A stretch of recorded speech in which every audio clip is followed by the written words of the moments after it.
profoundly into the common sense of the average person.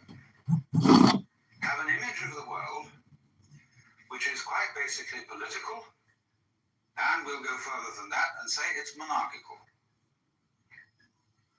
It's based on the idea that the world is a construct evoked out of nothingness by the commandment of a celestial king. Now, there may be Jews in this room who are practicing and devout Jews, and there may be Christians in this room who are practicing and devout Christians. And I don't want to offend you by any imagery that I choose or remarks that I may make about this imagery, because I don't suppose that anybody has come to this room and to this particular place who is either a practicing or Christian Jew who has what I would call a naive idea of God. But the funny thing is about our ideas of God is that our symbols, the images, the mythological forms which we use to describe God have an extremely powerful influence on our feelings and on the way we behave. After all, I was a member of the Church of England when I was a small boy, and that had a very powerful effect on me. And in the Church of England, it's quite obvious, from an emotional point of view, as distinct from a very intellectual point of view, that God stands behind the King of England. And the King of England and the Archbishop of Canterbury and the whole hierarchy of lords and ladies and noblemen and officials who descend from this point are somehow involved, at any rate this is perfectly clear to a small boy, are somehow involved with the hierarchy of heaven. Because at morning prayer, to which we went every Sunday, the minister would pray a prayer which began, O Almighty Father, high and mighty, King of kings, Lord of lords, the only ruler of princes, who dost from thy throne behold all the dwellers upon earth. Most heartily we beseech thee with thy favour to behold our most gracious sovereign Lord King George, etc. And so this was a very courtly procedure at which the clergyman, dressed in his proper robes, proceeded to the altar, which is a kind of earthly symbol of the throne of heaven, made due obeisance, and presented this petition with all proper humility. Now, these are things that if you're brought up in that environment, you take for granted. That seems to be the natural attitude to God. But imagine someone coming in from a culture where God is not conceived in the image of kingship. How strange he would find this behavior. There's all this bowing and scraping, because you know very well that places where they bow and scrape and where there are thrones are places of terror. Because anybody who rules by force must be basically terrified. That's why he has to have all these protections, why he has to be addressed in the right form of language. Say you go into a court today, an ordinary U.S. law court. There is a very strict etiquette. And if you start laughing, the judge will bang the gavel and threaten contempt of court and all sorts of dire punishments. Because here, everybody has to be serious. It's like on the parade ground. All those Marines lined up, and they salute the flag, and have to have a very grim expression on. It's serious. And so, in the courts of kings, they have to be serious because kings are afraid of laughter. They're also afraid of being attacked suddenly. So everybody has to kneel down. Because if you kneel down or prostrate yourself, you're at a disadvantage. And the king stands or sits at his throne with his bodyguards ranged on either side. They like that. We've already got the form of a church. The bishop at his throne, his attendant canons and clergy flanking him on either side. And so certain great Catholic cathedrals are called basilica. And basilica, from the Greek basileus or basilus, is the king. So the basilica is the court of the king. The very titles of God in the Bible, King of Kings and Lord of Lords, are of course borrowed from the Persian Persian emperors. The Cyrus, which is the Greek word, Kyrios, meaning Lord. So the Mass begins with the invocation, Kyrie eleison, Lord have mercy upon us. The titles are borrowed from the Persian emperor, and so the rites that have become associated with Christian religion are reflections of the great autocratic monarchs of the ancient Near East, the Cyruses of Persia, the pharaohs of Egypt, and people like Hammurabi, who were the great Chaldean monarchs. The universe was conceived then as being ruled on a political pattern like that, so that the Hammurabi in particular, and Moses after him, they were the wise ones who laid down the rules. They were the patriarchs who said, now this is the way everybody's got to behave. And since you can't all agree among yourselves as to what the rule's going to be, I'm going to tell you what to do. And since I'm the toughest guy around here, and I got these brothers of mine who are pretty tough too, we're going to say, this is the law, see, and you got to obey. So this is how we have got historically the idea of there being a law of nature. That somebody told nature what to do. For example, a wonderful poem by Father Feeney about bees. God, to some sticky stuff not yet alive in a hive, said, come, hum, be my bee and buzz as I bid. And sure enough, it was, and it did. See, and in the beginning, let there be light. A commandment. So commandment is the fundamental idea. So the quest of the law of nature is the quest for the true understanding of the Word of God. For by the word of the Lord were the heavens made, and all the hosts of them by the breath of his mouth. In the beginning was the Word, and the Word was with God, and the Word was God. What is that word? If we could find out the Word of God, here is the idea, you see, we could perform incredible magic. That's why, for example, the name of God in the Bible is not to be uttered except once by the high priest in the Holy of Holies, once a year. Otherwise, that name, Yod-Heh-Vah-Heh in Hebrew, we don't really know how it was pronounced. And Jehovah mixes up those consonants with the vowels of Adonai. And then it's all mixed up in translation. But anyway, Jehovah is a polite way of saying what can't be said. Because if you know the word, if you know the name of God, you have power. You have the power of God. And so all ancient ideas of magic were based on knowing the names of God. It is said that there are 100 names of God, and 99 are revealed to us. And the camel knows the 100th name, which is why he looks so snooty.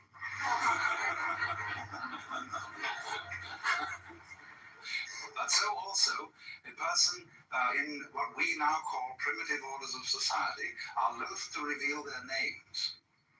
Because if I know your true name, I can utter it and have power over you. Now, you say, well, that seems a very naive idea, but it is exactly through the knowledge of names that we have Western science.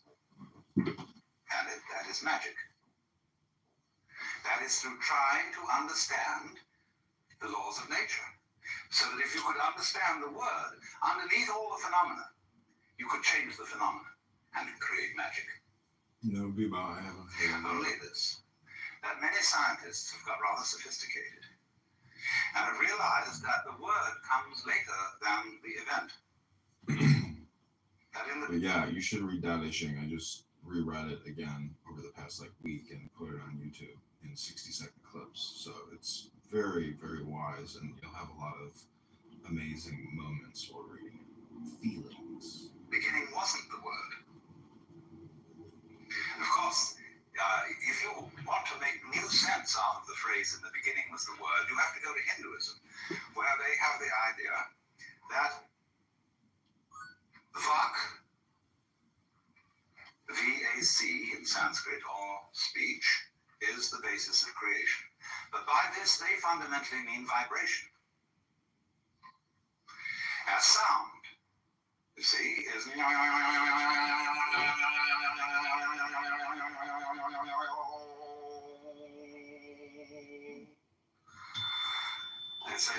is, you see, if you listen to sound and go right down into it, fundamentally get what sound is all about, you understand the whole mystery of things. Because the whole mystery of things is vibrating energy. On and off. Simple as that. Life and death. Life is on, death is off. Have to have off, have on, have to have on, have off. It's quite a relief. But there they say that's the beginning. Now, they also say, in another sense, on another level, that the roots of Sanskrit, say the root form, say the word Buddha, comes from the root form Bud, which means to know or to be awake. Bhava, which means becoming, comes from the root Bhu, which means to grow. So on. Karma, doing, comes from the root Kri, to act. So they say, though, that the roots of Sanskrit are not simply the roots of a language, they're the roots of life. Because in another sense, altogether, you see, you create the world by the word.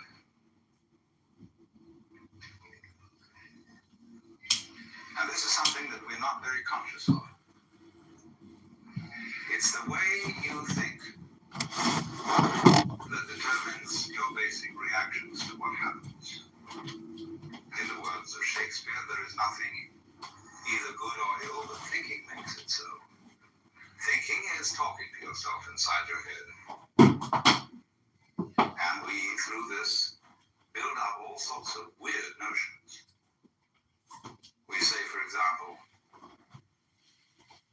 well, one day you'll have to die. Have to. What's the emotional concept of saying you have to die? It means it's going to be something imposed upon you against your will. So it's put in this passive mode, have to. You'll be compelled to die.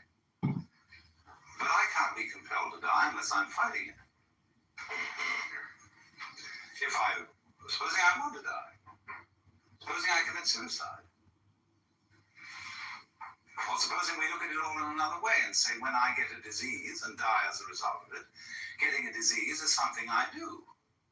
Just as much as taking a walk. Only we've got our thoughts arranged so that we say, you ought not to get a disease. Even if it's just plain old age. Somehow, you ought not to do that. You ought to go on. You can't say, when death comes about, I laid me down with a will. Because we've got this hang-up about life being divided into two parts. Things that we do, on the one hand, and things that happen to us on the other. And Buddhists say, what happens to you is your karma. And people don't readily understand that. They think my karma, something awful happened to me because of something bad I did in my last life.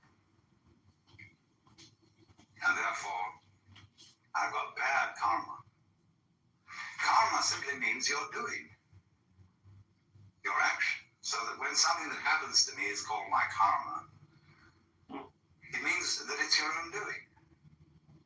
And if you recognize that it's your own doing, it's never bad karma. It's only bad karma if you refuse to admit that it's your own doing and merely blame someone or something else that it's something that happened to you. Now, I digressed a little because what I was getting at was the meaning of the law of nature.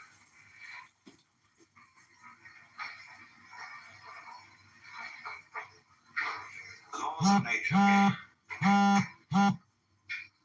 The word taken over, the idea of the law of nature was taken over by Western science from this ancient magical notion of the word of God, the commandment of God, being the foundation for everything that happens in the world. But now, today, in Western 20th century science, there is an entirely new idea of the law of nature. The laws of nature are not things that exist in any real sense, which phenomena like the motion of stars or the behavior of animals and rocks, they're not phenomena which these things obey.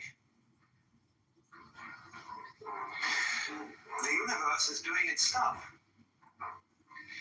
But because we have a certain kind of structure and brain, we want to make sense of it.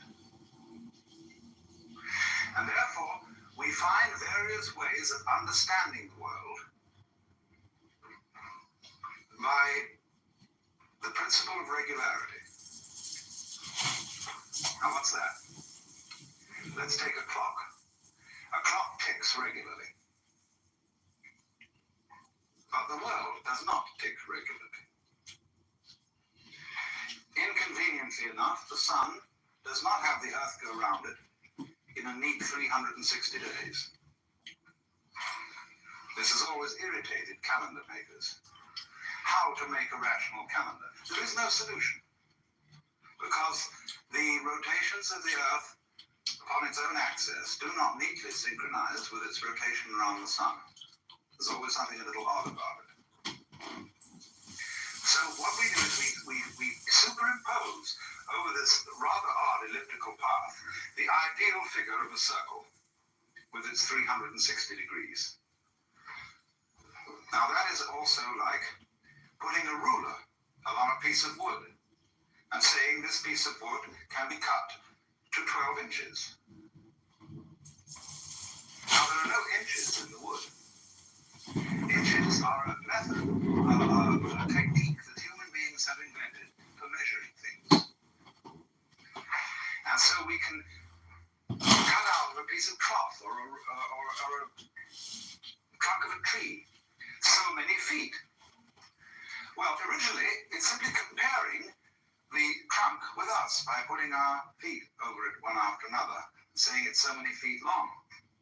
Or so many spans when you stretch out the hand. There's a fundamental idea of measurement, and the inch is, of course, one joint. Not your kind of joint. And so, this comparison of man's body and its regular shape, you see, 10 fingers on either side. 5 fingers on either side makes 10. 5 fingers on either side makes 10. Follow a transcendental And so by formula ourselves out, as it were, against nature, we measured it. The idea of this measurement is the same idea as the idea of the law of nature. A law of nature is exactly the same kind of thing as a ruler, or a hammer, or a saw. It is a way of thinking which enables us to control our environment. By observing regularities, and then by making a calculus, which is a process really of betting. Will it be regular next time? And the odds are that it may be. If it's done it once this way, it's likely to do it again that way. So in this way, you predict eclipses of the sun. You predict the phases of the moon. You measure them. You count it, how it went, how often it did it like this, how often it did it like that. And you say, well, it keeps on doing it. And you think, wow, this is fascinating. It seems to obey me, because now I can tell you any time it's going to come up. And if the other people around haven't figured it out, they think I'm magic, because I'm going to say to them, the moon is going to change at such and such a time. So many days from now, it's going to have a different shape. They'll say, my God, he was right. And you think, I'm making it happen. Because I can do that. And so I get a rather privileged position. Because I could predict. But that's the basic idea, you see, of the law of nature. The law of nature is the human network. Like the lines of celestial latitude and longitude. They don't exist in the heavens. But we project them on the sky in order to measure the positions of the stars. Because the stars are scattered in a very confusing way. And just try and remember that mess and figure it out.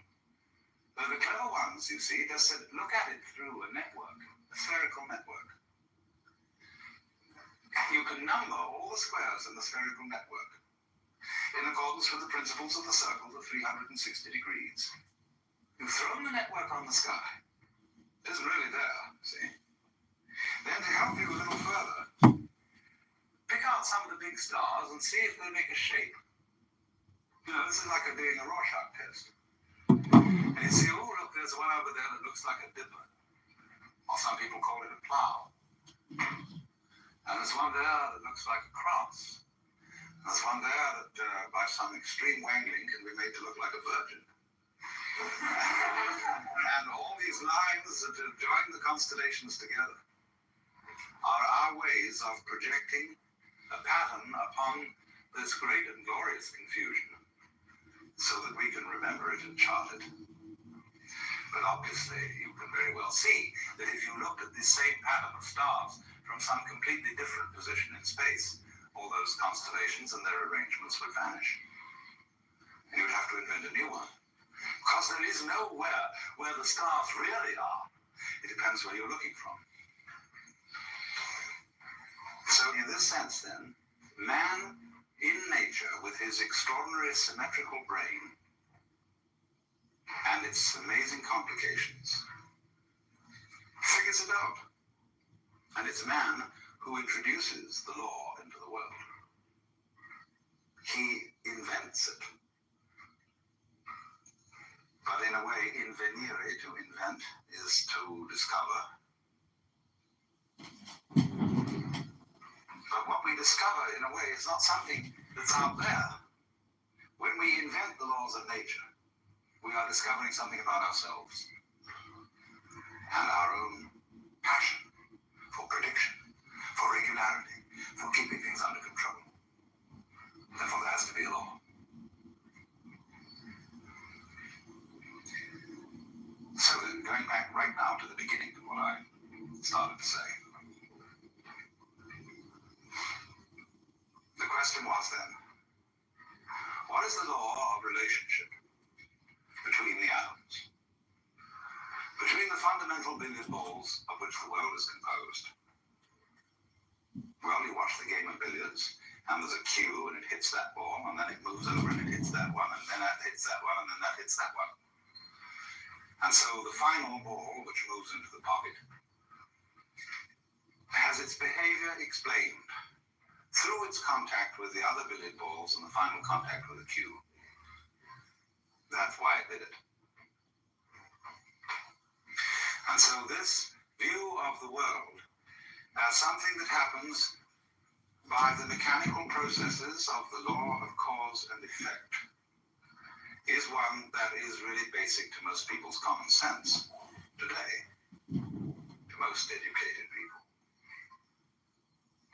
They would say it's very difficult to figure it all out because the whole thing is so complicated, but if you could know all the details involved in, say, the behavior or a single act of a human being, you would find that it was the ineluctable result of a series of bouncing balls against each other, fundamental atoms that predisposed the great final event to be just like that. So that theory of the relationship between the atoms is called, in technical language, catenary. C-A-T-E-N-A-R-Y, catenary. A catenary effect, or a relationship between events, is like, for example, to use another illustration, where you stand a row of bricks up, end up, no? And you knock over the first one, and they all go cata, cata, cata, cata, cata, and fall down. That is a catenary sequence. But it becomes increasingly obvious today to the physicist and to the biologist that that will not do as a sufficient description of how various events affect each other. And so there's another type of causal relationship altogether, which is called, instead of catenary, reticulate. R-E-T-I-C-U-L-A-T-E, reticulate, from the Latin rete, meaning a net relationship. Wherein, in other words, any given event is not simply ascribed to one or more previous events, but that the relationship between the past and the present, and between the present and the future, is all to be taken into consideration in understanding any one event. In other words, let's take one event. I drop a ball and it bounces. Let's say it's an event. I don't know how many events it really is, but we'll just say for the sake of argument that it's an event. Now, is it enough in describing this event to say, I let the ball go, it obeyed the law of gravity and hit the floor, but because it was made of rubber and had some air inside it, it bounced and sort of slightly disobeyed gravity because it had an energy in it. But that's not enough. Because that the ball dropped, that I let it go, that it bounced, depended not merely upon a historical sequence of events that you could lay out in a string along a line of time. It depends also upon a present context. There must be a certain density of air. All kinds of things have to coexist with this in order for me to be there to drop the ball at all, much less manufacture a ball. So that what happens must be considered not merely as a historical phenomenon, but it must be seen in context. Context is terribly important because it isn't just when a thing happens that is important. It's where it happens. In what setting. So that you could say that my blood in my veins is in a certain setting. In a test tube, it's in a completely different setting. And in a test tube, my blood is not behaving in the way it behaves in my veins. Therefore, it's not the same thing.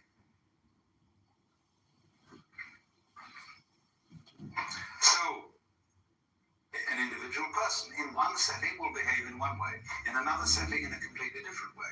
I remember when I was a child. I was one boy when I was at home with my parents.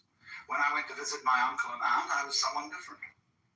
When I was with my peers, I was someone quite different. Because I changed according to the setting, and children are very well aware of this. It's only as we go on that we keep having it drummed into our heads that we ought to have a consistent character, because we're influenced by novels where the characters are supposed to be consistent.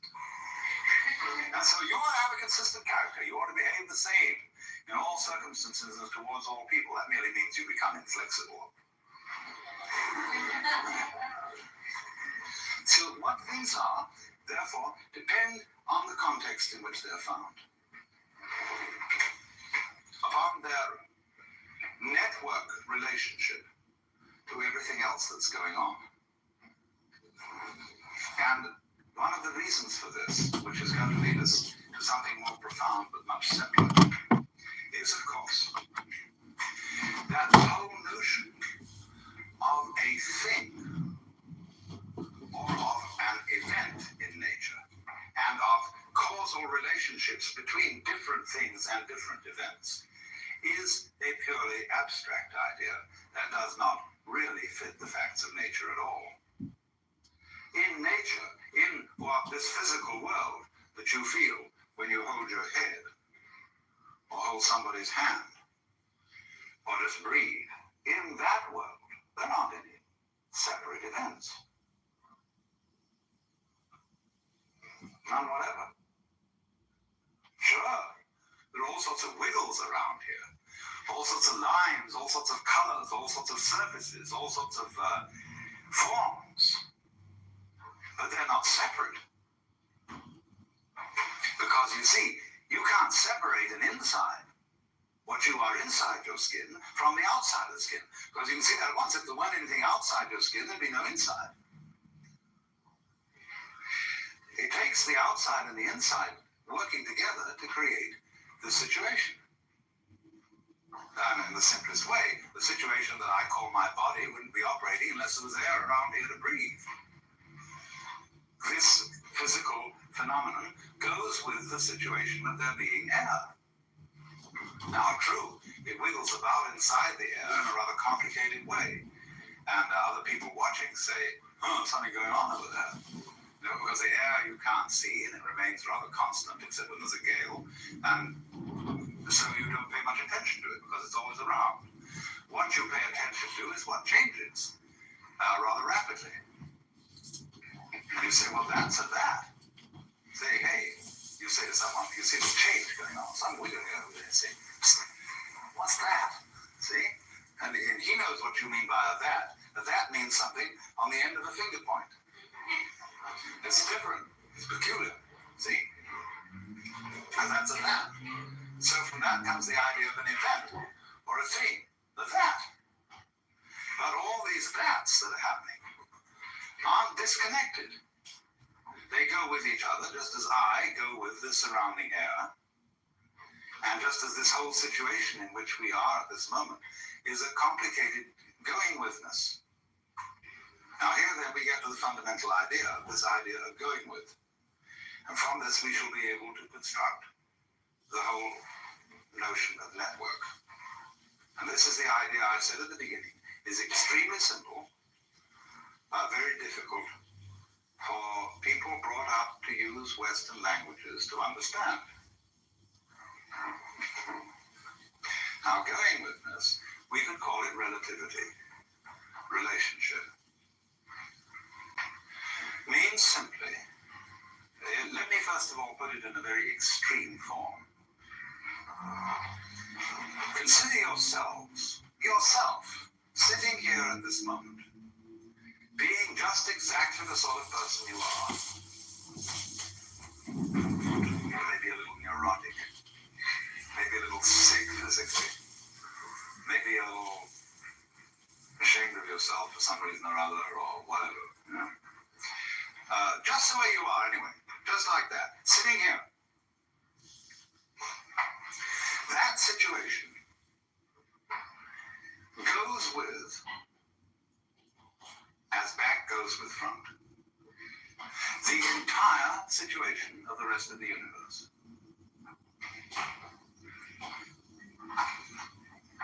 Now, you as you are, exactly the way you are, and you really don't know what that is. You may have some opinions about it, but you really don't know. That goes with the way the whole of the rest of boundless being is arranged. Now, it isn't that the way the rest of boundless being is arranged is determining you to be the way you are. Or if it is that, if that's true, if it determines you, then we must also allow the other side of the picture that you determine it. It's your karma. You did it. But you say, no, but I didn't. I couldn't help it. It did me. And you can say, tis tisn't, like two children arguing until you realize that the argument was stupid. Because you and it are one event. It isn't a question of it controlling you or you controlling it. It's all one event. As Teilhard de Chardin said, the whole universe is the only true atom, the only truly indivisible whole. The human being, though, finds this difficult to understand because we're always telling each other, now you should be different. You ought to change. Don't be like that. Now listen, you're sick, and I got a system. See, I've got a system. I've got a real school here at England that's very important, and you should come and study with that. It may not be mine, but it may be some big sage or pundit that I know, and you should come around and study that. And I've thought about this for a long time, because I've had every kind of opinion of all the sorts of things that I should do in order to get myself into shape. And I realized that if I followed this advice, I would spend my entire day doing exercises in preparation for life. I'll never get around to that. You know, I would have my half an hour's yoga practice, 1 hour of zazen, so much physical exercises, and so much memory practice, so much special diet preparation to be sure that I got proper food. And if I think this all through, I think, oh my God, it's worth it. And then another school of thought will say, no, that's the thing, you're getting confused. Just do one thing, see? Just, but then I say, now, how am I going to choose which one I'm going to do? Well, he says, obviously, this one's the best. And then before you know where you are, you're sewed up by some religious fanatic. Now, please, I don't want to do this to you. Please don't think that I have any such recipe that I'm going to give you anything to do for 5 minutes every morning. I just am not. I want to, my whole notion would be to set you all free so that you'd only have to attend one seminar, never have to come back.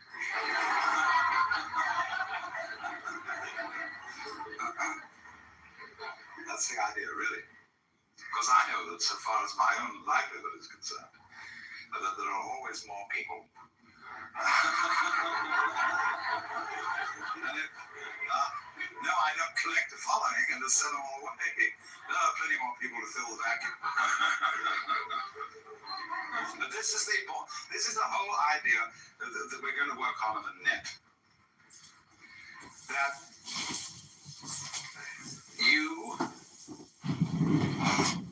are like a dewdrop on a multidimensional spider's web early in the morning. And if you look at that thing carefully, you will see that in every dewdrop, there's the reflections of all the other dewdrops.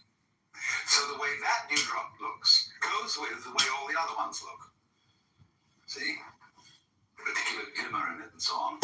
Its peculiar position, and everybody has to have a peculiar position in the cosmos.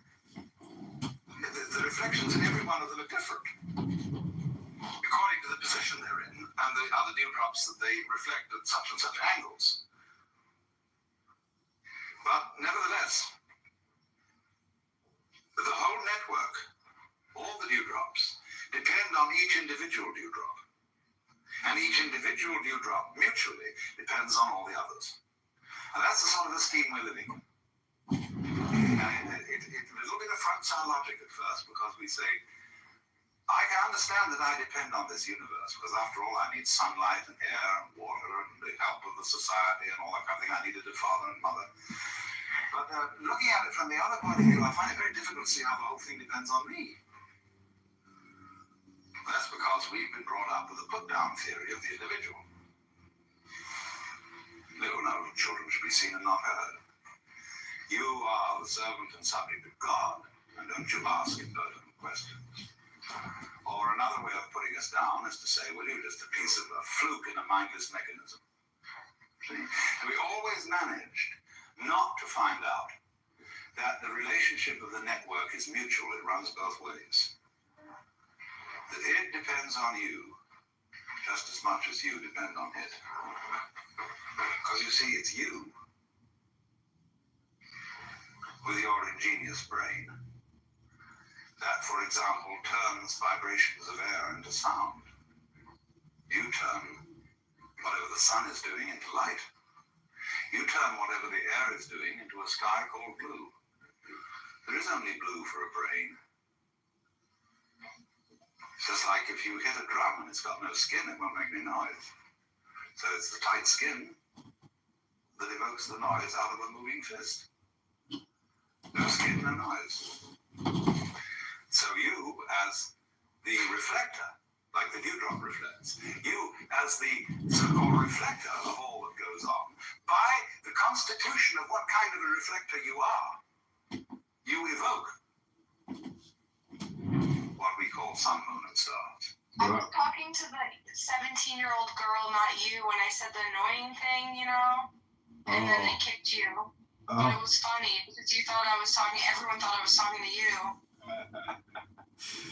Oh man. So I'm listening to Alan Watts. It's an interesting lecture. I hope you have a great day, but I have to get going. And anything else you want to say before I hit the play button again? Yeah, you're always on the run. Yeah, I gotta get to the gym. Oh, she's always on the run. Beauty. Fast spaces, only fast in relation to you. They're not really fast. And if you compare them with yourself, they're vast. They could be considered very tiny. Or equally, the space between two sides of a hair could be considered vast if you want to think about it that way. I mean, if you really want to go into a hair, there's an awful lot between one diameter of a hair, you know. And if you think about it a long time, you'll think it's what we call a vast subject. From microscopy, it is a vast subject. Depends on the attitude, you see. But the basic principle, the thing I really want to try and get across is this idea of going with the universe around you is your outside, just as much as the organs inside your skin are your inside. You go with it in the same way that the stalk goes with the root or with the flower. And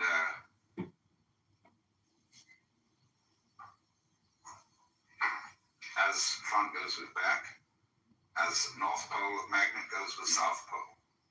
This principle of relationship governs everything. I wouldn't say governs. I'm only using these wretched terms that we have to use out of our language. It underlies everything.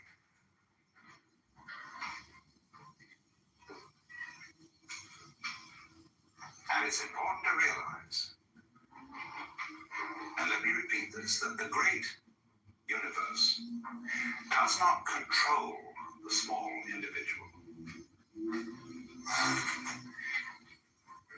any more than the small individual actually controls the great universe. This is not a question of controlling.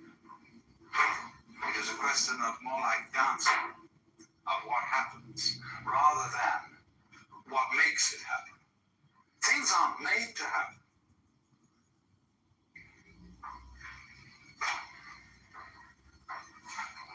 Only if you insist that a certain event is quite separate, then you can think of it being made to happen by the events that came before it. But if you realize they're all parts of one event, or different aspects, different phases of one event, then you see it happening and you don't see anything making it happen. Forcing that whole idea of things being made to happen, in other words, goes back to the idea of a universe that is based on a monarchical image, where the boss says, damn it, you do that, and the thing can't help it, and so it's made to happen. But say in Chinese Taoist philosophy, the universe is just not seen in that way. It's not seen as anything is not made to happen. It is what does happen, but it's all interrelated, and therefore there is a pattern to it. There is an order to it. The order of the net.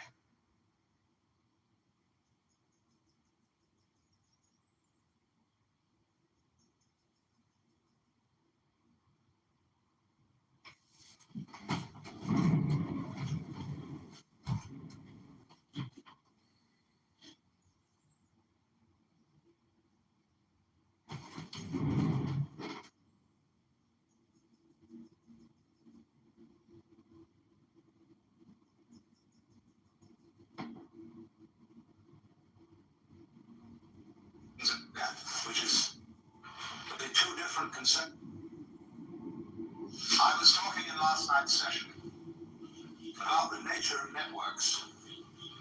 And you remember that I explained the two different conceptions of causal relations between things and events. And I may as well write these down unless you've forgotten. There's the catenary and the reticulate.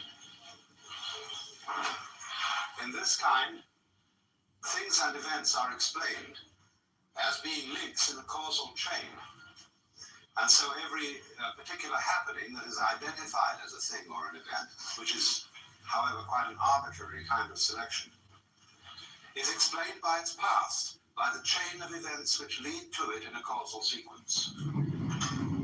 On On the other hand, in thinking of the reticulate relationship, a thing is explained not simply by its relationship to past events, but by its context. That is to say, its relationship to present and future events as well as past, so that every event becomes something in a network. Now, you will very well understand that when you see the knots in a network, or better, the squares of the net, they're all held together by each other.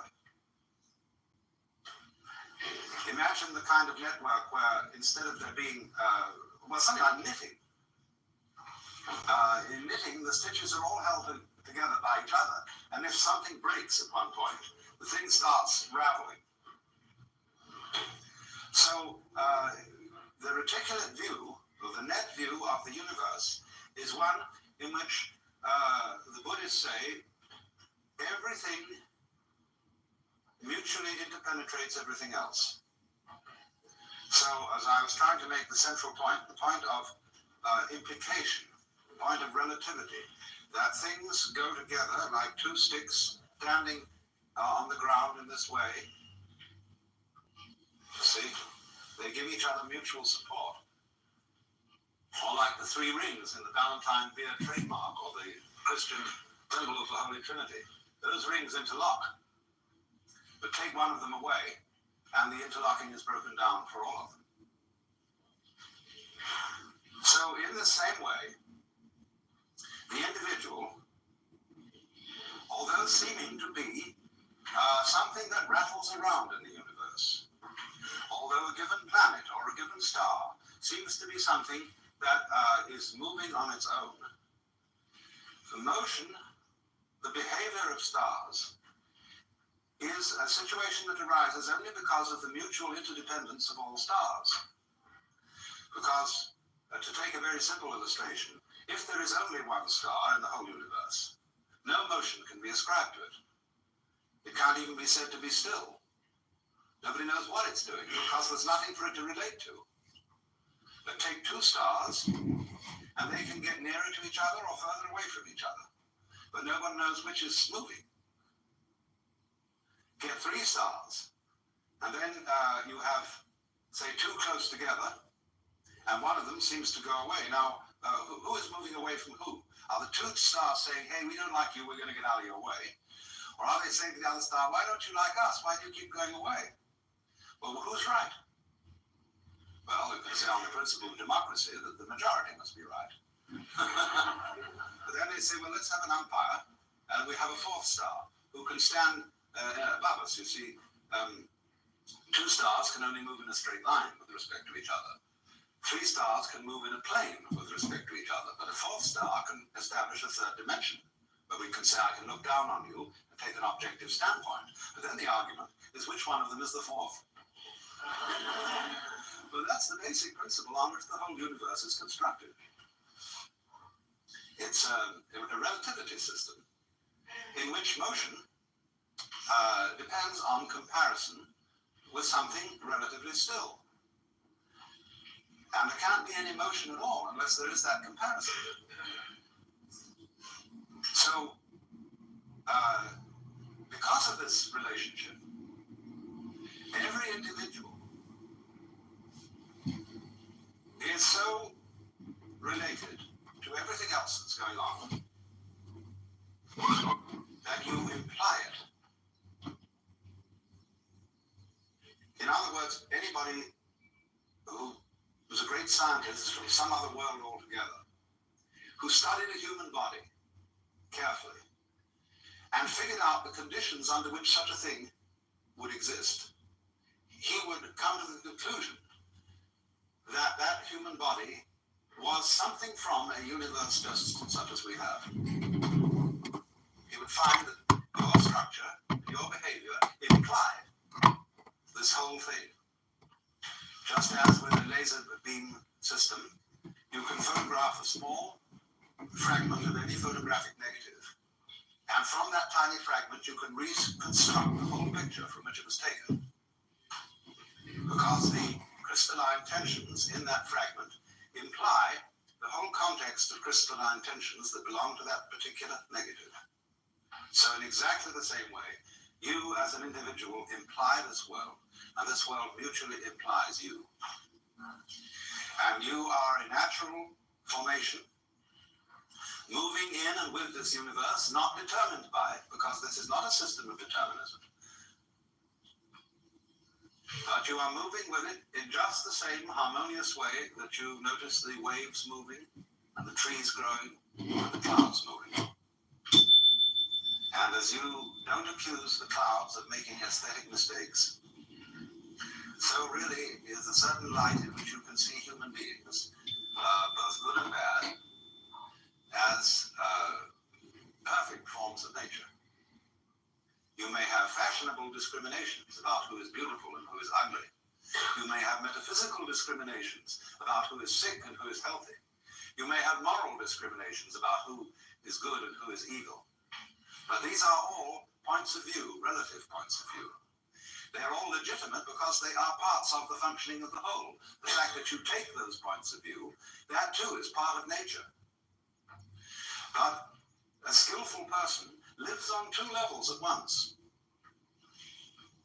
You live basically on the level where you know there are no mistakes. Can't be. Everything moves in accordance with what the Chinese call the Tao, the way of nature. And if you have that basic feeling, you will always be sane. But you are able to comprehend within that feeling a more restricted point of view, whereby things are good and bad. Just as in the confines of this room and this area, it's perfectly clear that there's a difference between the up direction and the down direction. But we know that this area is situated in interstellar space, and there is no up and no down. Now, the second situation doesn't contradict the first. But if you have only the discriminatory point of view, if you take your fundamental stand as a being on the difference between good and evil, you get in the Christian hang-up. You have then to say that there is eternal heaven and eternal hell, that the distinction between good and evil is radical. And if you do that, you begin to suffer from a disease called chronic guilt, which is one of the most destructive emotions that anybody can have. You feel an outcast from the universe, at odds with reality itself, at odds with God. And that sends people quite mad, and is responsible for a good deal of the craziness of Western civilization. It's making too much of a good thing out of the distinction between good and evil. It is an important distinction, but it's not fundamentally important. And you have to learn to admit different degrees of importance. And just say that because you can't just say that because a certain distinction isn't absolute, that it's not important. After all, your own physical formation is not absolute, but it's important. So, the situation of man in this network is to repeat the proposition, on the one hand, that he as an organism, psychophysical organism, is something that the whole cosmos is doing. That was as much of truth, I think, as there is in modern astrology, which I regard as a pseudoscience. But it is based on a very fundamental principle, that when you draw a map of a person's soul, you draw a small picture of the universe, a very crude picture. And that is the design of that person's individuality. The truth is, therefore, that your soul is something which contains your body. Your body does not have the soul inside it like a spook. And the whole cosmos is your soul. So the cosmos is doing you at the point you call here and now. Reciprocally, you are doing it. And the one depends upon the other. You have difficulty in conceiving this as a Westerner, because we have all been brainwashed by several centuries of put-down theories of man. That you were the wretched little subject, and a disobedient one at that, of an eternal king, and B, that you were just the fortuitous congress of atoms in a mindless mechanism of incredible vastness. Having entertained those two theories of man and of existence for so many centuries, we are very much brainwashed into being unable to see that we and the universe are mutually causative, or to use the Chinese expression, mutually arising. Now then, a second difficulty arises in this, which requires that I bring in some ideas, first of all, from Buckminster Fuller. The principal notion of Buckminster Fuller's thought, and if you don't know this name, Buckminster Fuller is what I would call a philosophical engineer, a man who is one of the most creative minds in the modern world. He invented the geodesic dome, which is his main claim to economic fame. But beyond that, he's done a great deal of extremely fascinating thinking about the future of technology and the situation of man in the universe. And he has devised this important term, synergy, coming from the Greek, syn, with, ergos, work. But what he means by synergy is this,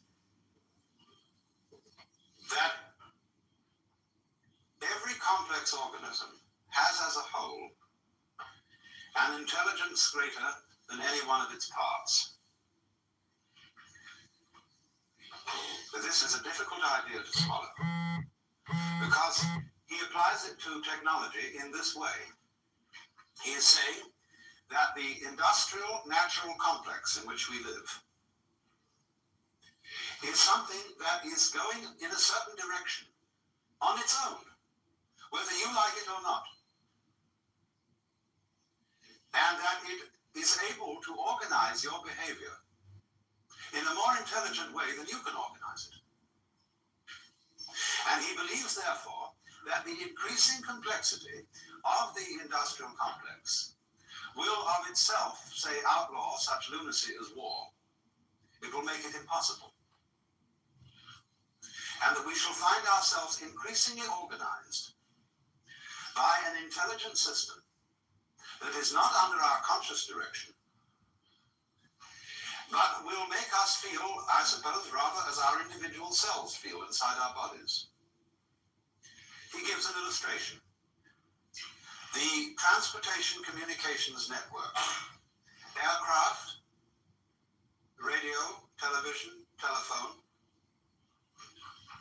these taken together are constituting a global net, which might be said to be something like Teilhard de Chardin's idea of the noosphere. I hope you all read Teilhard de Chardin, the famous Jesuit theologian who wrote the best of his books as The Phenomenon of Man. The Earth, which is the geosphere, from the Greek geos, east, the Earth. Then the Earth, as a geosphere, is covered with a biosphere. That is the sphere of living organisms. The biosphere, in turn, generates the noosphere, which is the communication network that we call the mind, through literature, through speech, through radio and television communication. The noosphere is slowly realized. So Buckminster Fuller is really talking about the same thing. The noosphere is the network of communication set up by technology. And so, for example, let's just take air transportation. As a result of jet planes, where sectors that are in communication with each other by jet aircraft are becoming increasingly the same place. When you wake up in Tokyo, having come from Los Angeles or San Francisco you are slightly in doubt as to where you are. Because Tokyo is an immense muddle. It's a mixture of Paris with Los Angeles, of San Francisco with Shanghai, of London, vaguely thrown in, and sort of a touch of Japan. It's a phenomenal place. But if you live in San Francisco, you realize it's becoming more like Tokyo. Because we have a tremendous inrush of Japanese culture. We have superb Japanese restaurants. You can go to sushi bars, that is to say bars for rice balls and raw fish, which are beautifully served, just like in a bar in Tokyo. And increasingly, we have supermarkets which sell Oriental, African, and Japanese goods. And I call them supermarkets for the unusual. And more people are laying down tatami mats and cooking over hibachis and using chopsticks and every kind of thing like that. So the point is that how near a place is to you is simply a factor of transportation. There are places in the United States. I was just in one in a far out Indian area of South Dakota. It takes longer to reach than to get to Tokyo. So it's further away. That's all there is to it, for all practical purposes. So Fuller's idea is that by the year 1968, so soon, we have a one-town world. And it's coming fast. And as human beings have some problem adapting to this, because as you know, when you travel by jet, just as when you're in an elevator that drops too fast, you feel it left your stomach on the 14th floor and has taken the rest of you down to the first. So the jet aircraft leaves your psyche in London and brings your body to San Francisco. And it takes some time to catch up. All your time rhythms are thrown off, but we'll get used to it. And eventually, therefore, we must add. What up?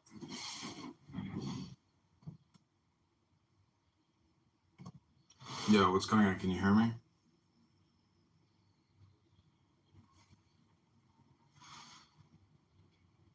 Testing. I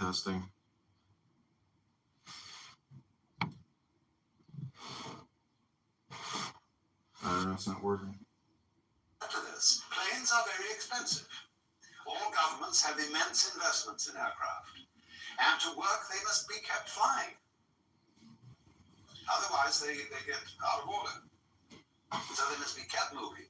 That means there's also a huge tourist business, constantly interested in shuffling people all around the earth. Can you hear me?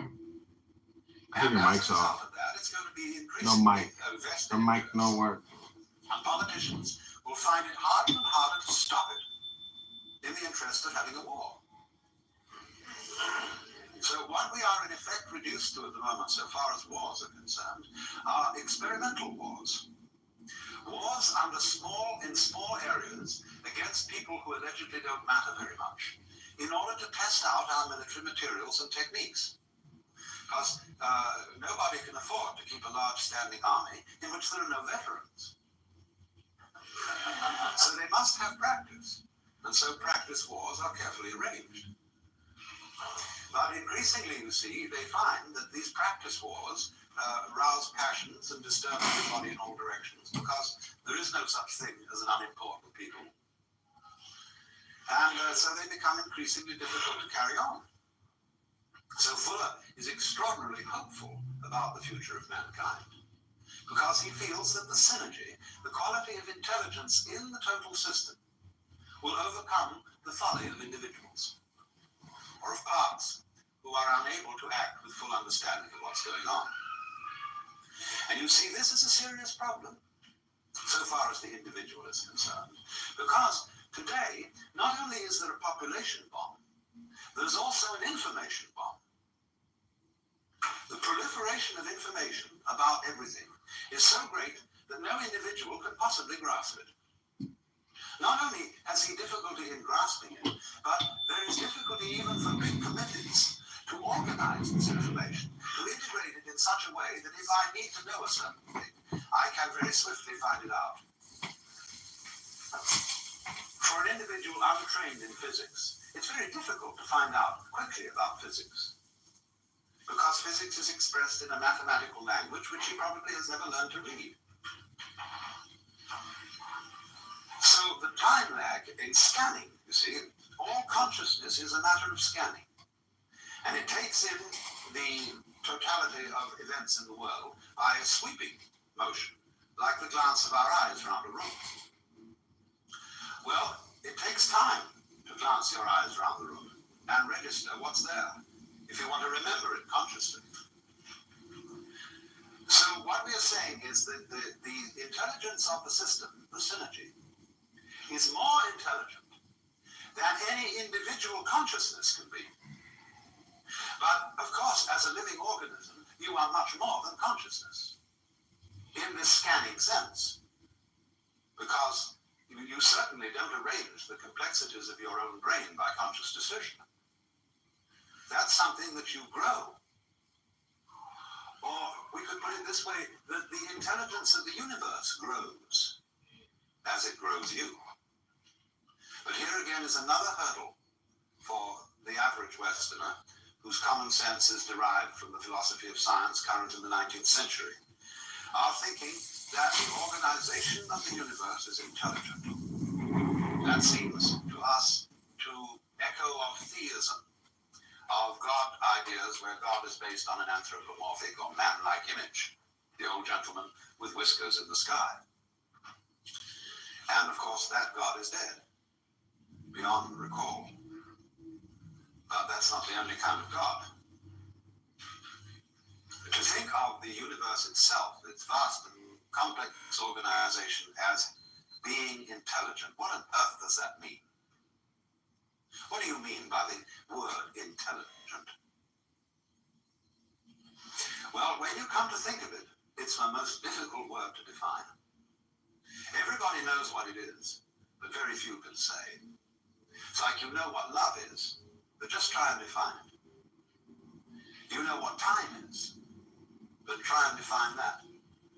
Space, everybody knows what space is, but it's the most difficult thing to pin down, and that's equally true of intelligence. We can see certain elements in intelligence. We can see complexity as an element of it. We can see complexity as what we call an orderly arrangement of different clusters of complexity. But again, we're using words, all of which are imprecise. What do you mean orderly? That's practically to say it's all in order. It was almost like saying it's intelligently arranged. We recognize these things, but we're not quite sure what we mean by them. But we recognize them at once. And for example, if we begin with the pure hypothesis that we ourselves are intelligent, and let it go at that. If we're not, then nothing is. But let's, for the sake of argument, say that we human beings are intelligent. Now, if that is so, then the environment in which we live must also be intelligent. Because we are symptoms of that environment, and I don't for the life of me see how you can have intelligent symptoms of an unintelligent organization. We belong in this world. We didn't arrive here from somewhere else. We're not tourists in the universe. We're expressions of it. Like branches express the tree, or fruit express the tree. And so you will not find an intelligent organism living in an unintelligent environment. That is to say, the environment in which you live will be a system of mutual cooperation between a vast complexity of different kinds of organisms. balance of that makes your life possible. In other words, human life goes with, as front goes with back, an extremely complex bacteriological world, which sometimes diseases us, but most of the time assists us by its colonies, its societies, its methods of reproduction. All these complex interrelations are the which, without which not, the sine qua non of there being blood and veins and bones and intestines and all that kind of thing. That's only the bacteriological world. In addition to that, there's a world of insects, which is tremendously important to us. But the insects are extremely clever. And if you talk to a good entomologist, he will scare the wits out of you, because he will show you the most conclusive reasons why insects should ultimately take the whole planet over. Fortunately, we are not absolutely abominated by flies, because we have lots of spiders. And we have birds. And so birds and insects are mutually necessary to each other. And especially flowers and insects have an arrangement with each other whereby one could say of flowers and bees that although they look very different, they are one and the same organism. Flowers perfume and color. Bees buzz and fly around. But you can't have the flowers without the bees, and you can't have the bees without the flowers. And so you can think through relationships between every conceivable kind of organism, into which you must add things like atmosphere qualities, gas content of atmosphere, on and on and on, until you suddenly realize that what you call your mind and intelligence and your very brain and body is utterly involved with this network of other kinds of organisms existing at a special temperature in certain gases, which could only be found in certain kinds of solar system.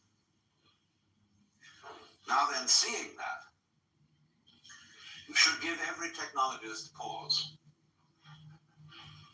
because you can't go running into that situation with penicillin and DDT unless you know very well when to stop. Unless you can be very discriminating, just what surplus of insects you want to get rid of, without killing the other ones that are important. How to give penicillin without destroying all the stomach flora, having to build them up again with acidophilus and stuff. So this is why in the Taoist Chinese view of nature and the relation of nature to human politics, they set as fundamental the principle called Wu Wei.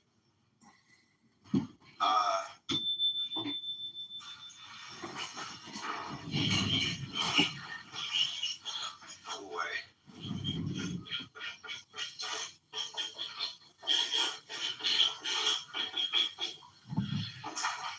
Which means non-interference. Not quite what we mean by laissez-faire, but rather close to it. That is to say, when you act upon nature, and you can't help but interfere. There is no way of isolating yourself from the world. Every time you breathe, you interfere with something. See? But the art of Wu Wei is that when you interfere, endeavor to do so by going with the grain of things. In other words, if you want to split wood, split it with the grain. Don't try to split it across the grain. And likewise, when you want to pick a fight, don't use violence, but use the other person's violence to bring about his downfall. That's judo. And that judo is applied Wu Wei. Sailing is Wu Wei. As distinct from rowing, which isn't. So then,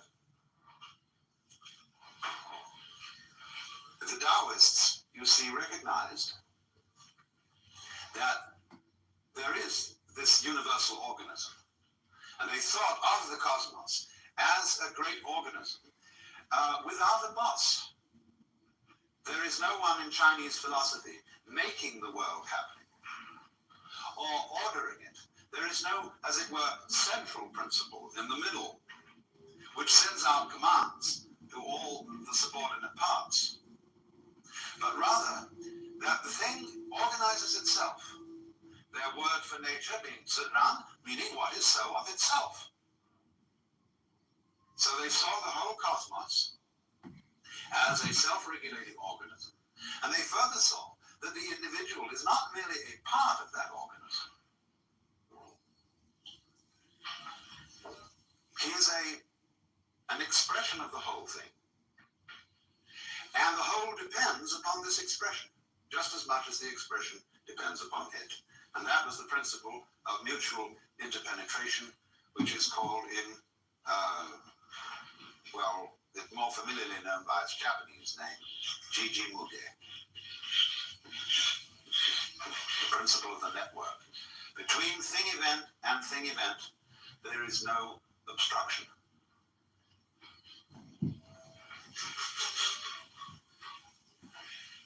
But you see, it remains to us a bit of a puzzle to say that all this is an intelligence, because we can think of all kinds of objections to it.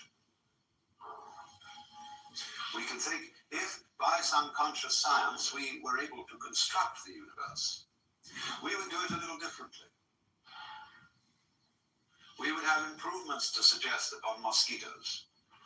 We would, perhaps a great surgeon might suggest that the human body be organized a little differently. We can think of dozens of things. But you find that the curious thing is this. When you try to think out carefully how to improve the world, and then you realize what the consequences of your suggestion would be, you wouldn't like all of the consequences. Hence the saying, be careful of what you desire, you may get it.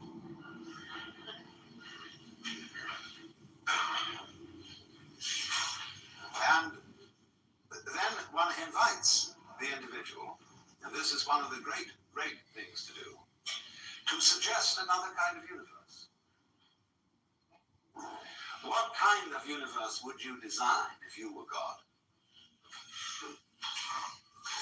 And I recommend, I'm not going to go into this because it's a long story, but I thoroughly recommend it as an exercise in thought. Model your own universe and see what comes out of it. Because I can only tell you that you will eventually discover that you will model this one.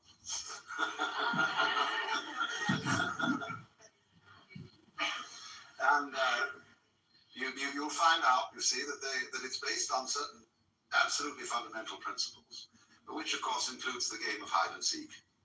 Now you see it, now you don't, which is vibration, which is the same thing as energy. You've got to begin with that. But once you start with that, it implies the rest. Because all that we see around us is just a fantastic combination of black and white elements of what the Chinese call the yin and the yang, the negative and positive forces.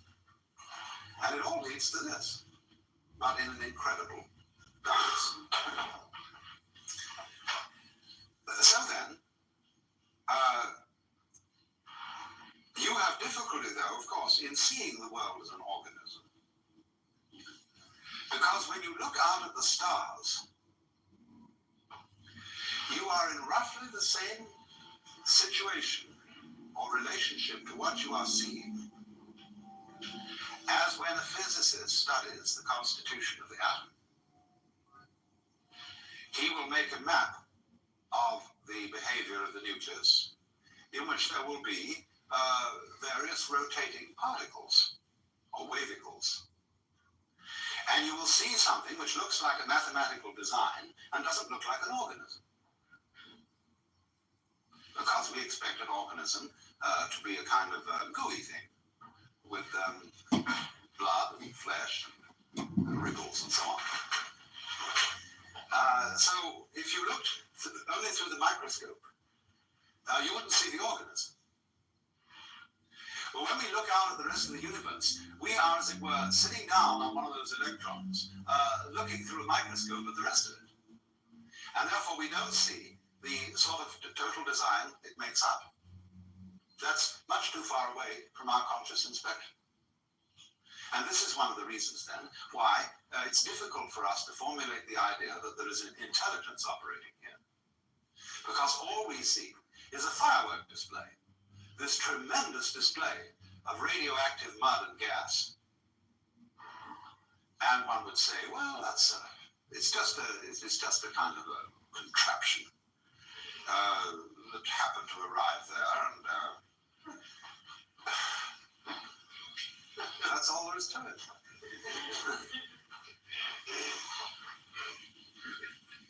The funny thing about man is that he can put himself down and say that he is an accident, a kind of colloidal chemical accident that occurred on this very unimportant rock, rotating around a lesser star on the fringe of one of the minor galaxies.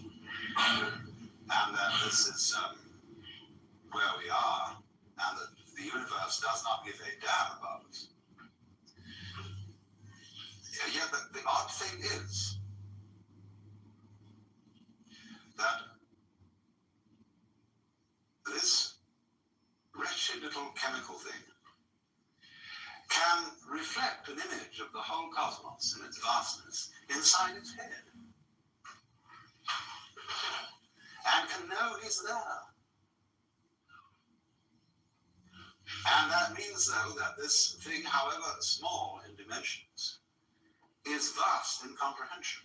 And what scale are you going to attach the word importance to?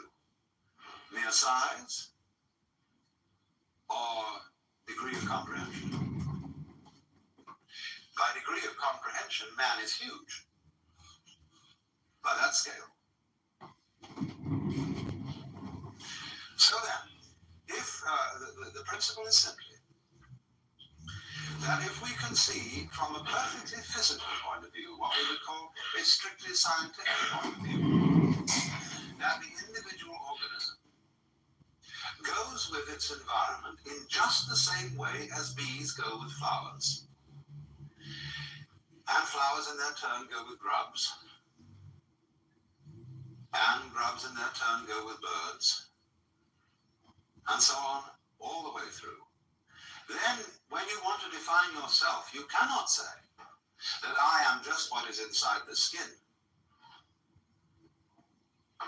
Because what is inside the skin goes with everything outside it, and constitutes a single, complex field of diversified behaviors, diversified processes. You look at that then from a strictly physical point of view, and there it is, this network. And then the trouble comes up is, you say when you've studied that, and you've read all the books on ecology and botany and zoology, astronomy and so on, you say, yes, I see that. That's quite true, theoretically.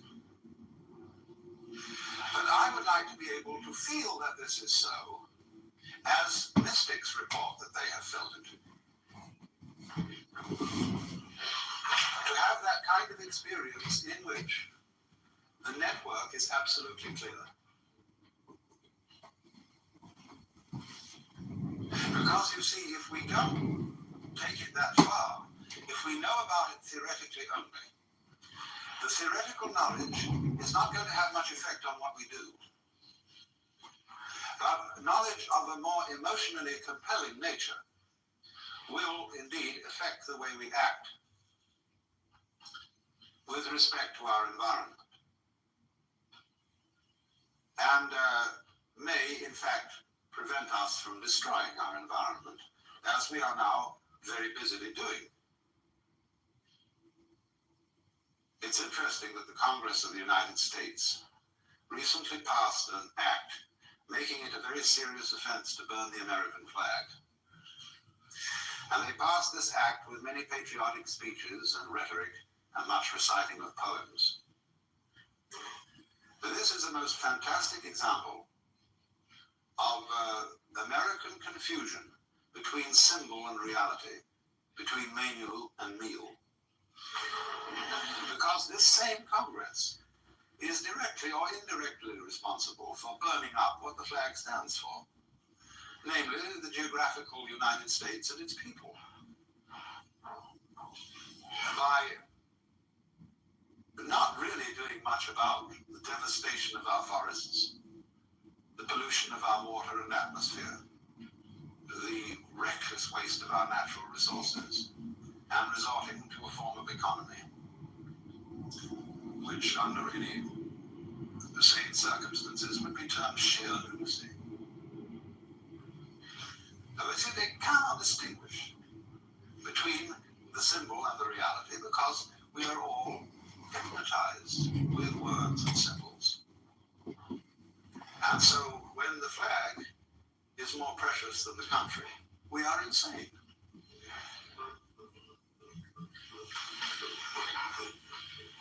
When you say, I love my country, and what you mean by that is you feel certain emotions when you salute a flag, you don't love your country at all. Because to love the country means to participate in its life in a loving way, in a considerate way. And after all, our animals are, in a certain sense, members of the United States. The birds, bears, all these lovely creatures. And what we're doing is we are getting rid of birds at a fast rate. We've reduced certain populations of birds by as much as 75% in the last few years. Because they eat our poisonous insecticides and so on. And eventually they get into us. That's love of country. So, as a result of this confusion, you see, and failure to see that the outside world is not a kind of chunk of mineral resources and cows to be exploited and be just eaten up. If we do that, we turn ourselves into a swarm of locusts on the planet. The price for eating beef is that you must farm beef. You must conduct husbandry. You must help cattle to multiply, and you must care for them properly. The same with fishing. We have not husbanded whales, and therefore they're on their way to extinction. This is the price, that you've got to cherish the animals that you live off. And then furthermore, after that, to put in my particular prejudice, you've got to cook them properly. You don't just chew it up because it's supposed to give you energy. It'll be good for you. That's an irreverent use of dead animals and dead plants. They give their lives for you, and the proper response to that is to take it with reverence, and that means cook it well. So that your act of cooking is like the rituals of a priest at an altar. This is the sacrificial altar, the chopping board and the range, which we use. And it's not a kind of kitchens are not to be looked on as sort of lavatories where you throw things together to put in at the upper end. So, but this can only come about, you see, in a situation where human beings are vividly aware of the external world as much themselves as their own bodies. And you must allow yourself, therefore, to feel that what you see is not merely something out there. It's in your head. And your head's in it. And these things mutually interpenetrate each other like this. Now it's in your head. Now your head's in it. Now it's in your head. Now your head's in it. Like this, you see. And this rhythm sets up what we call vision. So if you see that the external world is as much you as anything inside your skin or anything inside your head, then you have a certain respect for it. And no longer consider matter, for example, take a piece of wood. A piece of wood is not just a chunk of stuff. But people think about wood that way. You can't be a good carpenter if that's the way you think about wood. We think we're dealing, you see, with these inert, unfeeling blocks of stuff. Rocks have no feelings, of course, hanging around. Mountains have no feelings. Blow them up with dynamite. But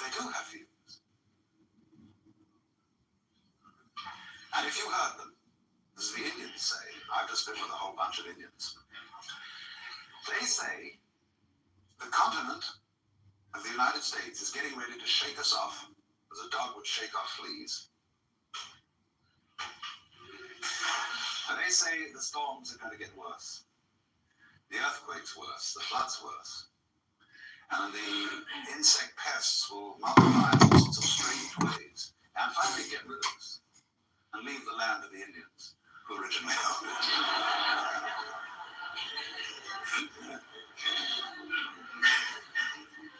Let's have a brief intermission.